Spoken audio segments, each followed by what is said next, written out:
इस कार्यक्रम के पुण्यार्चक हैं श्रमण संस्कृति पाठशाला के प्रेरणा स्रोत एवं मार्गदर्शन स्वर्गीय पंडित श्री रतनलाल जी बेनाड़ा की पुण्य स्मृति में बेनाड़ा उद्योग लिमिटेड आगरा, श्रीमान नंदकिशोर, श्रीमती शांता देवी जैन पहाड़िया, प्रमोद नीना जैन, सुनील निशा जैन पुत्र पुत्रवधू, अंकित इति जैन पौत्र पौत्रवधू, अक्षत जैन पौत्र, आद्विक जैन आन्या जैन पड़पौत्र पड़पौत्री एवं समस्त पहाड़िया परिवार, फर्म ARL इंफ्राटेक लिमिटेड, अक्षत अपार्टमेंट्स प्राइवेट लिमिटेड, जयपुर। श्रीमान नरेंद्र कुमार जी, श्रीमती पुष्पा देवी जी, श्रीमान सुरेश कुमार जी, श्रीमती ललिता देवी जी, श्रीमान प्रदीप कुमार जी, श्रीमती मंजू देवी जी, श्रीमान अनिल कुमार जी, श्रीमती संजू देवी जी, रेहाबाड़ी, गुवाहाटी, असम।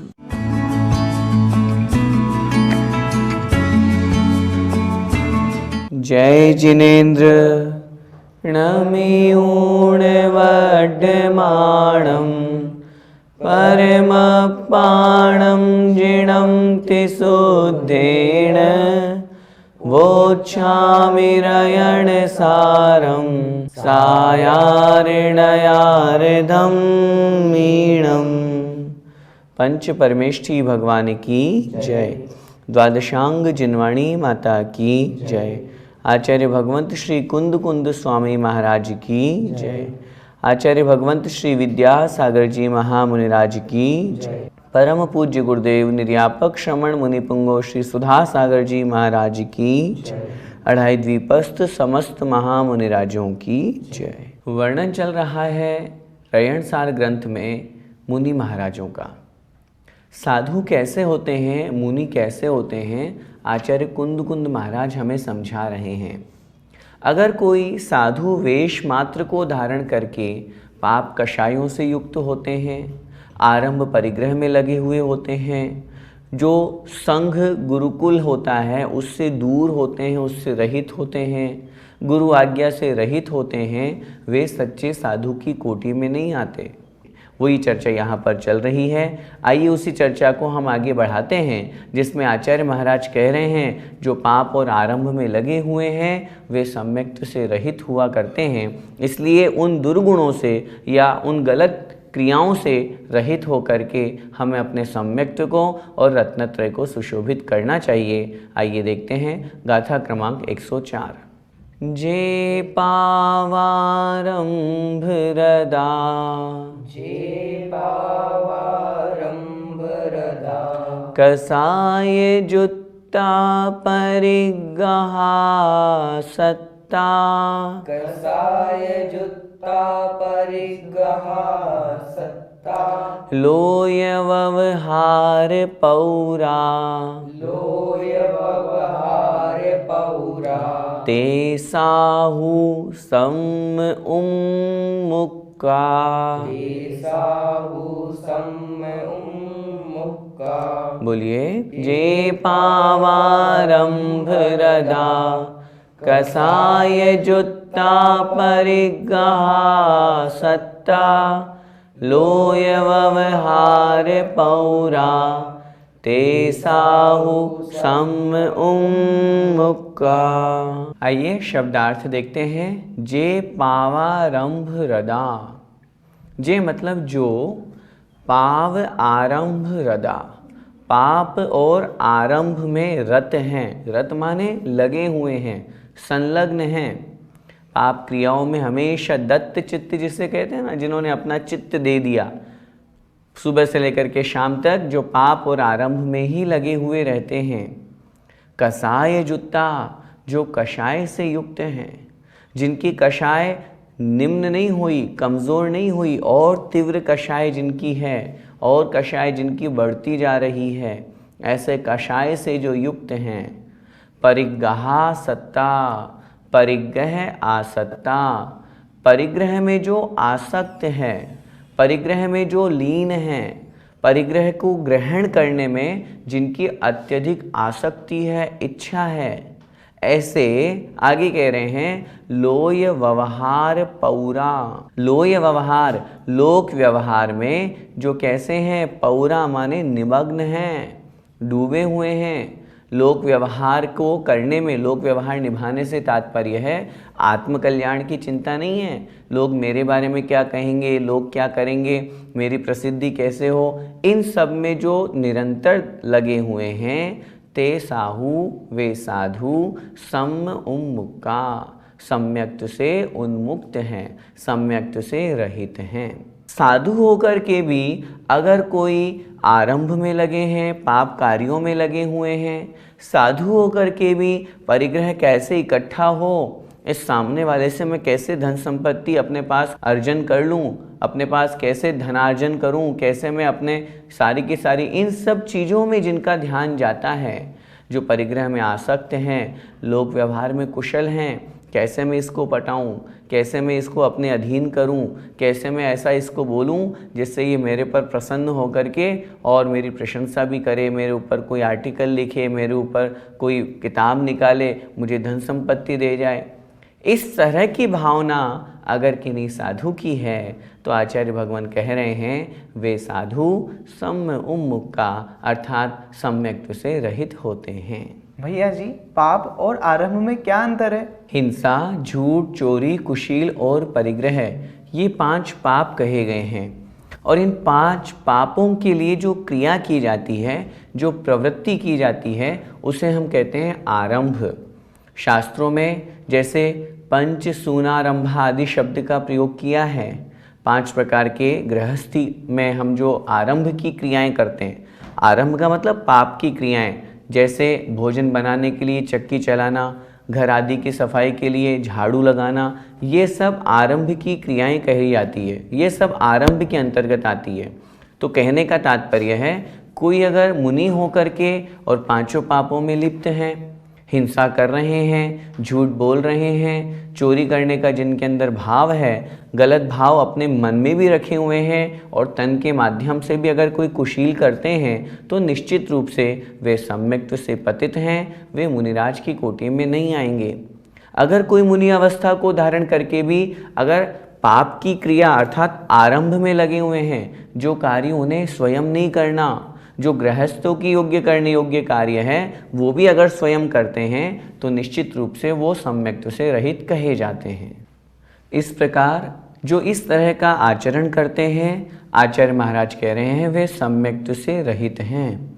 और कौन सम्यक्त से रहित होते हैं और कौन जो आत्म प्रशंसा करते हैं और दूसरों की निंदा करते हैं, वे मोक्ष मार्गी भी नहीं है। आचार्य महाराज अगली गाथा में कह रहे हैं, आइए देखिए। न सहन्ति इदर दप्पम, न सहन्ति इदर्दप्पं, थुवन्ति अप्पाणमप्पमाहप्पम, भवन्ति अप्पाणमप्पमाहप्पं, जिह्वनिमित्तं कुणन्ति, जीवनिमित्तं कुर्वन्ति, कज्जं ते साहुसं उन्मुक्ता, गज्जं ते साहुसं उन्मुक्ता।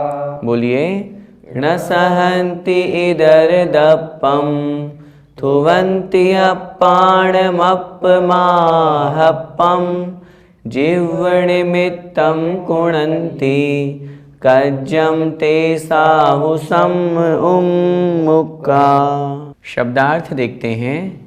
जो साहू, जो साधु, मुनि महाराज, जो मुनि होकर के भी क्या करते हैं, इदर दप्पम न सहन्ति। इदर दप्पम अर्थात दूसरों के बढ़प्पन को, दूसरों की बढ़ती को, दूसरों के विकास, उन्नति, प्रगति को न सहन्ति, सहन नहीं करते हैं। किसी की प्रगति हो रही है, दूसरों की बहुत नाम सम्मान हो रहा है, खूब धर्म की प्रभावना उसके निमित्त से हो रही है और उसको देख करके उसको सहन नहीं कर पाते, उसे ईर्ष्या होती है, उससे जलन होती है और कह रहे हैं अप्पाणम अपमाहप्पम। अप्पाणम अर्थात अपनी स्वयं की और अप्पम माहप्पम अपने स्वयं की और स्वयं मात्र की ही माहप्पम महत्व को, प्रशंसा को क्या करते हैं, थुवंती अर्थात प्रशंसा करते हैं, लोगों में बोलते हैं वो कुछ नहीं है, देखो मैंने क्या क्या नहीं किया, देखो मैंने क्या किया। इस लाइन का मतलब है जो दूसरों की निंदा करते हैं और आत्म प्रशंसा करते हैं। दूसरा कोई प्रगति उन्नति कर रहा है तो वो तो उन्हें सहन नहीं होती और स्वयं की खूब महत्व को, स्वयं में जो गुण नहीं हैं उन गुणों को भी उजागर करके सामने वाले को बता करके और लोगों के सामने अपनी प्रशंसा करते हैं। और क्या करते हैं? जिह्व निमित्तम कज्जम कुणंती। जिह्व निमित्तम, मात्र जिह्वा के निमित्त। जिह्वा के निमित्त से तात्पर्य है भोजन के निमित्त, जिन्हें हम अपनी भाषा में कहते हैं सिर्फ खाने के लिए। भोजन के निमित्त कज्जम कुणंती, कार्य करते हैं। लोग व्यवहार में बैठेंगे, अब क्या करें, लोगों के सामने हैं तो थोड़ा बहुत तो उपदेश देना पड़ेगा, थोड़ा बहुत तो इनके सामने नाटक करना पड़ेगा, तब तो भोजन देंगे ये मुझे, तब तो आहार कराएंगे, नहीं तो कैसे कराएंगे। ऐसा भाव रख करके सिर्फ अपनी जिह्वा के लिए, अपना पेट भरने के लिए, खाने के लिए लोगों को दिखाते हैं, कार्य करते हैं। आचार्य महाराज कह रहे हैं ते सम उन्मुक्ता, वे साधु सम्यक्त से उन्मुक्त हैं, रहित हैं। साधु होकर के, मुनि होकर के भी अगर कोई इस तरह की क्रिया करते हैं तो आचार्य कुंद कुंद महाराज अपनी लेखनी में कह रहे हैं वे सम्यक्त से रहित है। कितनी बड़ी बात है। आचार्य कुंद कुंद महाराज की दृष्टि देखिए, जहाँ एक ओर वो साधु को त्रैलोक के पूज्य बता रहे हैं, वहीं दूसरी ओर साधु को, साधु वेश धारण करने वाले को बार बार सावधान कर रहे हैं, तुम्हें इन सब से दूर रहना है, इन क्रियाओं में लिप्त नहीं होना, आरंभ परिग्रह से दूर रहना है, विषय कषायों से दूर रहना है, अभिमान ईर्ष्या इन सब जो दुर्गुण हैं उनसे दूर रहना है। और अगर नहीं होंगे तो फिर सम्यक्त से रहित कहलाओगे, फिर सच्चे साधु नहीं कहलाओगे। इसीलिए इस गाथा में आचार्य महाराज कह रहे हैं जो दूसरों की निंदा करता है, अपनी स्वयं की प्रशंसा करता है, मात्र जिह्वा के लिए, भोजन करने के लिए, थोड़ी बहुत क्रियाएं दिखाने के लिए कर देता है, वह सच्चा साधु नहीं है, वो तो सम्यक्त से रहित हैं। भैया जी, पर निंदा और आत्म प्रशंसा में हानि क्या है? आप कह रहे हैं पर निंदा और आत्म प्रशंसा में हानि क्या है। हम आपसे पूछ रहे हैं लाभ क्या है। लाभ सिर्फ यही, अभिमान बढ़ेगा, मेरा नाम खूब होगा। अगर हम ये सोचते हैं मैं दूसरों को जितना डाउन करूँगा मैं अपने आप में और उतना ऊपर ऊपर जाता जाऊँगा, ये हमारी गलत धारणा है। दूसरों की निंदा हम क्यों करें, दूसरों के बारे में हम क्यों बात बोलें। जो सामने वाले में दुर्गुण नहीं है उसके बावजूद भी हम उसको दुर्गुण ही बता रहे हैं। सामने वाले ने कोई गलती नहीं की फिर भी हम चार लोगों के बीच में बैठ करके उसको व्यर्थ में दोषारोपण कर रहे हैं। और अगर कदाचित किसी के माध्यम से गलती हो भी गई है तो हम क्यों व्यर्थ में अपने जिह्वा को उसकी निंदा करके और गलत कर रहे हैं, अपने वचनों का दुरुपयोग कर रहे हैं, अपने समय का दुरुपयोग कर रहे हैं, अपने योगों का दुरुपयोग कर रहे हैं। दूसरों की निंदा करके हम व्यर्थ में सिर्फ और सिर्फ पापार्जन करते हैं और कुछ नहीं करते। हम बैठ जाते हैं और देखिए जरा, बहुत बार देखते हैं स्वाध्याय हो रहा है, गुरुदेव का प्रवचन हो रहा है, मुनि महाराज हमें समझा रहे हैं, वहाँ कितने से लोग मिलेंगे। बहुत कम लोग उसको स्वीकार कर पाते हैं और बाहर बैठ करके, कहीं दूसरी जगह बैठ करके जहाँ चौकड़ी लगाई और बैठ गए और निंदा शुरू हो गई, वो ऐसा वो ऐसा वो ऐसा। तो इसलिए उससे हमें बचना है। आत्म प्रशंसा तो हम बहुत ज़्यादा करते हैं, हमारे अंदर मैंने ये किया, मैंने ये किया, मैंने ये किया, अगर मैं नहीं होता तो ये होता ही नहीं। ये जो मैं है ये अहंकार है और इसी को लेकर के हम चलते रहते हैं।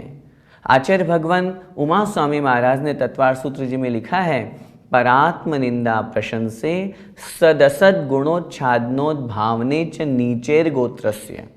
आप पूछ रहे हैं ना हानि क्या है, ये है हानि। नीच गोत्र का आश्रय होता है। आज तो हम बड़े पुण्यशाली हैं जो उच्च गोत्र मिला, मनुष्य पर्याय मिली, जैन कुल मिला, धर्म को समझने के लिए बुद्धि मिली। लेकिन अगर दूसरों की निंदा और खुद की प्रशंसा करेंगे तो अगले भव में ऐसे कर्म का उदय हमारा आएगा कि हमें निम्न कुल में जन्म लेना पड़ेगा।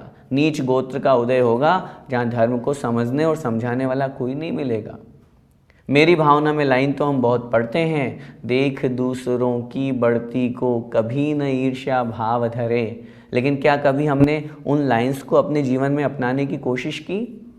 मैं हमेशा कहता हूँ, अगर कोई ऐसा व्यक्ति है जो ये कहता है मुझे कुछ नहीं समझ में आता, मुझे सिर्फ आप संक्षेप में 2 लाइन में धर्म समझा दीजिए, तो मैं उनसे एक ही निवेदन करता हूँ, आप मेरी भावना पढ़ लीजिए। मेरी भावना की एक एक लाइन अगर हमने जीवन में उतार ली, फिर हमें कुछ आवश्यकता नहीं है।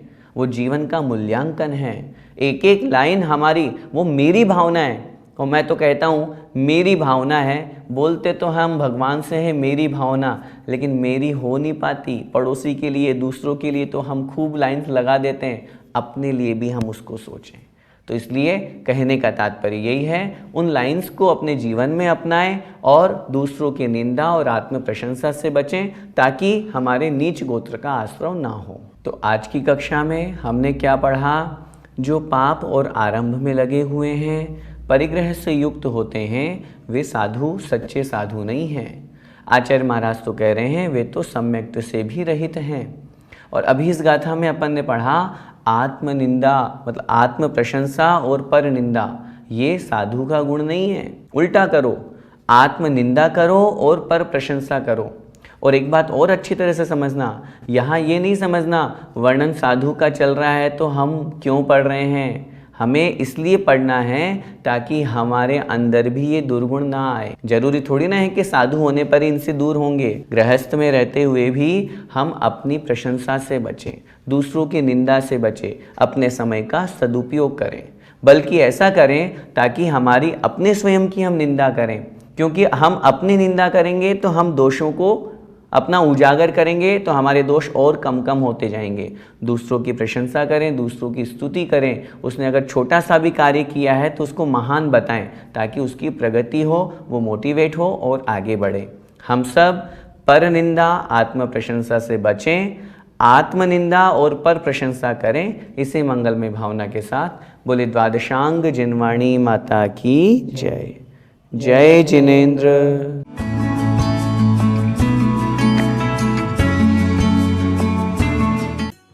इस कार्यक्रम के पुण्यार्चक थे श्रमण संस्कृति पाठशाला के प्रेरणा स्रोत एवं मार्गदर्शन स्वर्गीय पंडित श्री रतनलाल जी बेनाड़ा की पुण्य स्मृति में बेनाड़ा उद्योग लिमिटेड, आगरा। श्रीमान नंदकिशोर, श्रीमती शांता देवी जैन पहाड़िया, प्रमोद नीना जैन, सुनील निशा जैन पुत्र पुत्रवधू, अंकित इति जैन पौत्र पौत्रवधू, अक्षत जैन पौत्र, आद्विक जैन आन्या जैन पड़पौत्र पड़पौत्री एवं समस्त पहाड़िया परिवार। फर्म ARL इंफ्राटेक लिमिटेड, अक्षत अपार्टमेंट्स प्राइवेट लिमिटेड, जयपुर। श्रीमान नरेंद्र कुमार जी, श्रीमती पुष्पा देवी जी, श्रीमान सुरेश कुमार जी, श्रीमती ललिता देवी जी, श्रीमान प्रदीप कुमार जी, श्रीमती मंजू देवी जी, श्रीमान अनिल कुमार जी, श्रीमती संजू देवी जी, रेहाबाड़ी, गुवाहाटी, असम।